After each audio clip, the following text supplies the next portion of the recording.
Ya kalau kita bicara itu kan sebenarnya udah beberapa kali saya sampaikan, tapi ya karena mungkin dianukan lagi, mungkin saya coba lagi ya. Saya coba mulai dari Saguling ya, mulai dari bukan Saguling, maaf, dari Magelang tentunya ya, dari Magelang.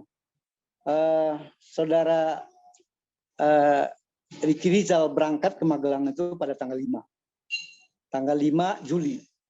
Dan dia dipersiapkan adalah memang dia ajudan khusus untuk mengurus 2 orang anak dari Pak Sambo. Dia sekolah anaknya di Taruna Nusantara, satu kelas 1, satu kelas 3. Nah, itulah tugasnya sebenarnya. Ya udah, dia tanggal 5 ke sana. Tanggal 6 nggak ada kejadian apa-apa. Tanggal 6 malam, jam 12 malam dia udah tidur. Dia dibangunin oleh teman-teman yang lain atau mungkin ajudan lain, dibangunin. Ada rupanya ada selamatan perkawinan Pak Sambo dengan istrinya. Jadi semua ajudan hadir. Ya udah selesai, bagi ibunya bagi-bagi kue kepada Pak Sambo dan kepada ajudan. Setelah itu udah tidur lagi. Pagi dia mengetahui Pak Sambo berangkat duluan ke Jakarta naik pesawat dengan salah satu ajudan yang bernama Deden. Nah, pada tanggal 6 itu tidak biasa, hal biasa, nggak ada apa-apa. Tanggal 7 Ibu Sambo itu meminta dia mengurus pembagian sembako ke panti asuhan di daerah Magelang. Nah, diuruslah oleh Riki dengan dibantu oleh temannya yang anggota Polsek di daerah itu di Magelang, kemudian dibantu juga oleh Kuat Ma'ruf. Jadi dia berangkat ke panti asuhan untuk membagikan sumbangan sembako.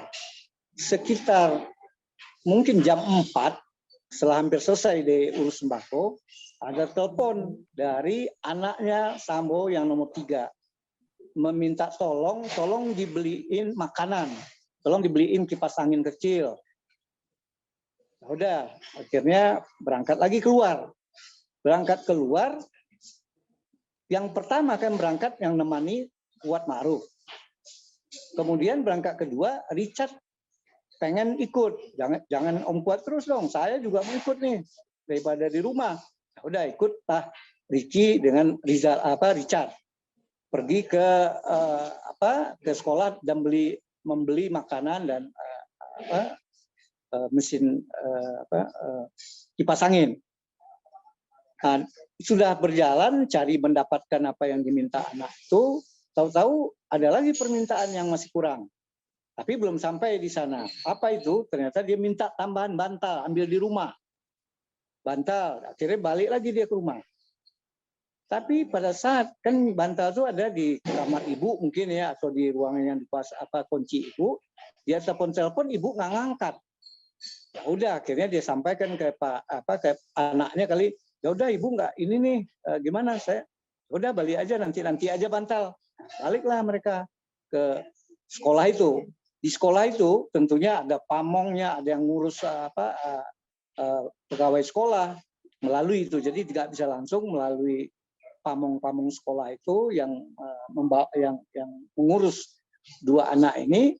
Akhirnya ketemulah dia di suatu masjid kalau tidak salah di luar, karena sedang berada di masjid pamongnya.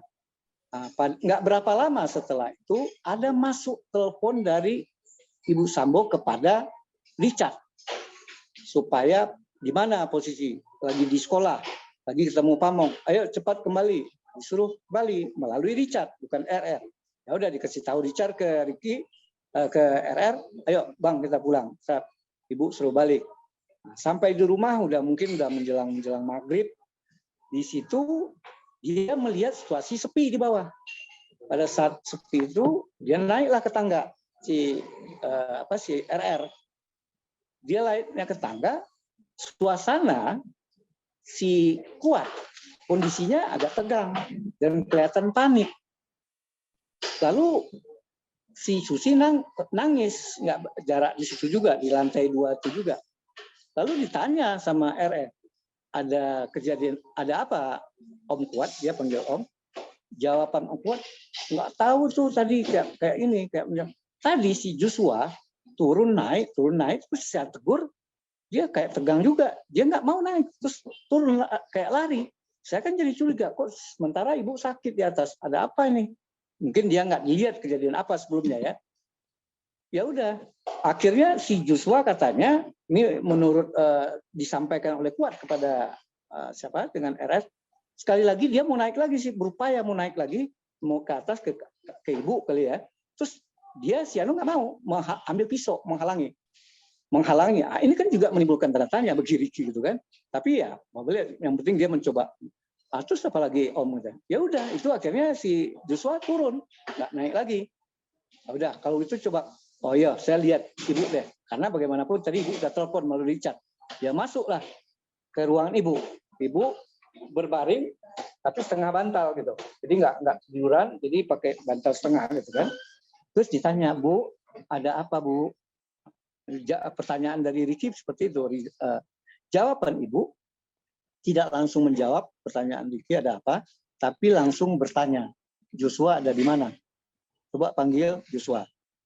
Ya udah, akhirnya si RR pergi memanggil Joshua. Tapi sebelum dia turun, udah kepikir dia dalam hati dia, kenapa kok Om Kuat pakai pisau? Pasti pertengkaran apa? Khawatir jangan-jangan nanti terjadi berantem antara Joshua dan Kuat.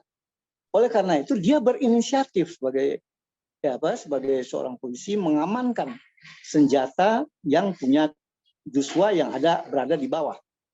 Dia ambil, dibawa di kamar, dipindahin ke kamar anaknya Sambo. Dalam rangka inisiatif jangan sampai terjadi apa-apa mereka berdua di sana. Karena nggak ada orang, mereka lah yang termasuk senior kan Ricky waktu dibandingin Joshua. Ya udah, baru dia turun ke bawah, setelah itu turun lagi panggil si Joshua. Karena dipanggil ibu kan. Panggil Joshua, kamu sebenarnya ada apa? Nggak tahu tuh, marah-marah juga. Joshua marah-marah, nggak tahu tuh, oh Bang, kenapa Om Kuat marah-marah sama saya? Ya udah, tenang. Kamu tadi saya ke atas cari nanya ibu, ketemu ibu, dia nanya kamu, tolong kamu naik, yuk saya temanin. Nah, pertama nolak. Tadi saya baru dapat, tadi saya dengar dia menolak karena dalam BAP-nya seperti itu. Kalau yang lalu saya menyampaikan tidak menyebut menolak, langsung pergi Joshua ikut. Tapi ternyata awalnya dia menolak. Tapi setelah dibujuk oleh ya udahlah ibu manggil, masa kamu nggak ini gitu. Ya udah, baru dia ikut ke atas, masuk kamar. Joshua langsung duduk di bawah, ibu baring kayak setengah badan itu. RR keluar. Tapi keluar jaga-jaga juga nggak jauh dari pintu kamar itu supaya menjaga-jaga kemungkinan apa gitu ya. Tapi dia tidak dengar pembicaraan ibu Sambo dengan Joshua. Itu lebih kurang mungkin 10 sampai 15 menit. Tidak berapa lama kayak ada panggilan dari ibu RR masuk lagi, bawa si Joshua ke bawah. Bawa Joshua ke bawah, di bawah ditanya lagi sama Joshua. Kelihatan Joshua udah agak tenang. Udah, tadi kayak marah-marah juga. Joshua, gimana sih? Ada apa sih sebenarnya? Nah, Joshua berubah lagi. Dia nggak menjelaskan dan dia nggak menyebut Kuat lagi. Ya udah, nggak apa-apa kok Bang, nggak ada apa-apa. Jadi udah tenang. Sehingga RR tidak berniat lagi, tidak melihat lagi untuk dia bertanya. Khawatirnya dia, dan lagi Kuat juga udah tenang juga dia lihat kan. Ya udah, itulah pada hari itu. Kemudian sampai malam dia tidur di kamar. Kalau si Joshua tidur dengan Richard, si Kuat tidur dengan Pak RR ini di ruang tengah. Nah, besok udah ada informasi bahwa kita harus ke Jakarta. Sebenarnya dia tidak harus kembali ke Jakarta karena memang dia disuruh tugasnya di Magelang. Tapi karena ibu menyatakan ibu kan sakit, tolong kamu juga antar. Sehingga pergilah si Anu ke Jakarta. Di perjalanan ada 2 mobil, satu mobil RR dengan Joshua. Satu mobil ini RR sama Joshua berdua aja. Kalau yang satu mobil lagi Kuat dengan Richard, Ibu Susi dengan Ibu PC. Di 2 mobil, tambah ada pengawalan dari Patwal mungkin dari Magelang, bantuan dari Magelang. Nah, sampai di Cipali mungkin berhenti, pipis, toilet, kemudian naik lagi berangkat ke Saguling. Sampai Saguling itu lebih kurang jam 4. Jam 4 sore, pada saat itu di Saguling, setelah duduk-duduk sebentar dengan para ajudan di depan rumah Saguling itu, kemudian dia dipanggil oleh Pak Sambo. Panggil Pak Sambo naik ke lantai 3. Naik lantai 3 itu Pak Sambo dalam kondisi menurut RR kondisi menangis dan kelihatan terguncang. Jadi bingung karena si RR jadi bingung. Kamu tahu nggak apa kejadian di Magelang? Pertanyaan dari Sambo. Saya tidak tahu Pak. Nggak ada kejadian apa Pak. Kamu tahu nggak bahwa ibu dilecehkan oleh Joshua? Ya nggak tahu saya Pak. Oleh karena itu saya minta kamu berani tembak nggak si Joshua? Wah, kagetlah dia langsung bilang tidak berani. Saya tidak berani Pak. Saya tidak kuat mental saya. Itu ucapannya dia, si RR. Setelah itu jeda seberapa, mungkin termenung juga si kemudian lagi bengong itu, dia minta coba kamu panggil si Richard. Ya turunlah ke bawah, ya panggillah Richard, kamu dipanggil Bapak ke atas. Dia tetap menunggu di bawah dengan teman-temannya yang lain, dia tanpa bicara apa, karena dia berpikir, ada di dalam batin dia, apakah benar ini pelecehan ini? Yang kedua, kalau benar, apa nggak perlu diklarifikasi nih? Atau harus ditembak? Itu yang berkecamuk di pikiran dia. Ya udah. Dalam pikiran seperti itu, mungkin tidak berapa lama, berapa menit juga, Ibu PC melihat dia digerasi kayak manggil atau kayak mau berjalan gitu, kayak mau bergerak. Terus didatangin ke gerasi, Bu, mau kemana? Ya, kita harus harus isolasi. Biasa kalau luar kota, mau ke rumah ini, mau ke rumah dinas, isolasinya di rumah dinas. Oh iya Bu, dipanggil lah Joshua, dipanggil lah si Kuat, dipanggil lah si Richard. Ya.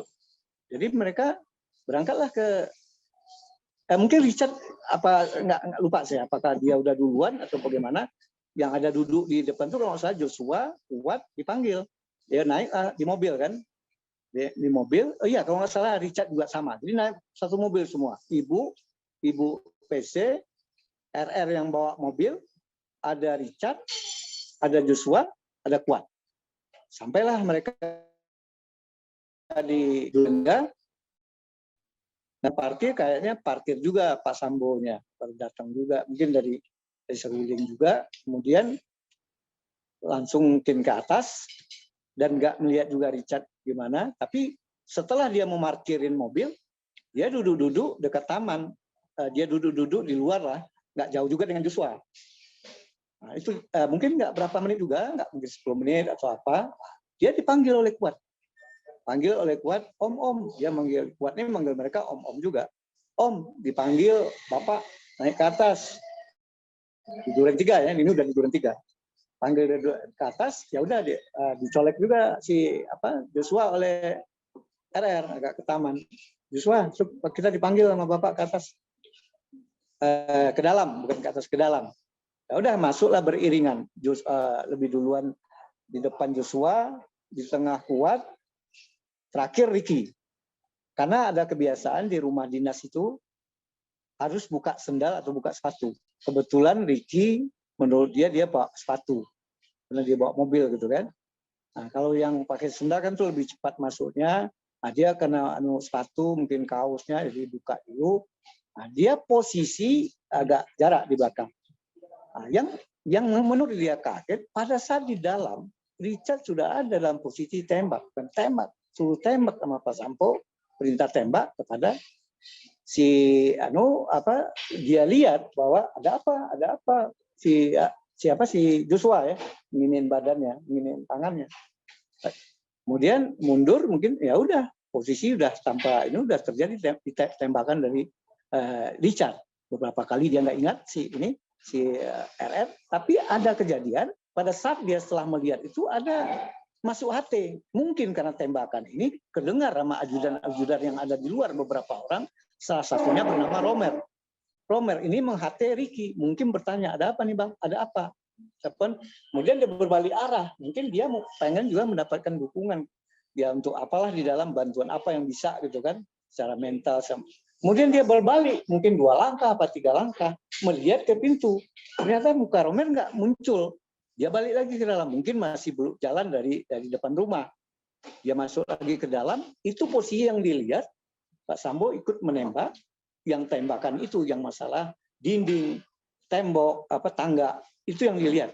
Jadi RR, dia tidak melihat apakah Sambo menembak juga si Joshua, apa tidak, tapi yang dilihat di mata dia posisi tembaknya ke tangga dan dinding.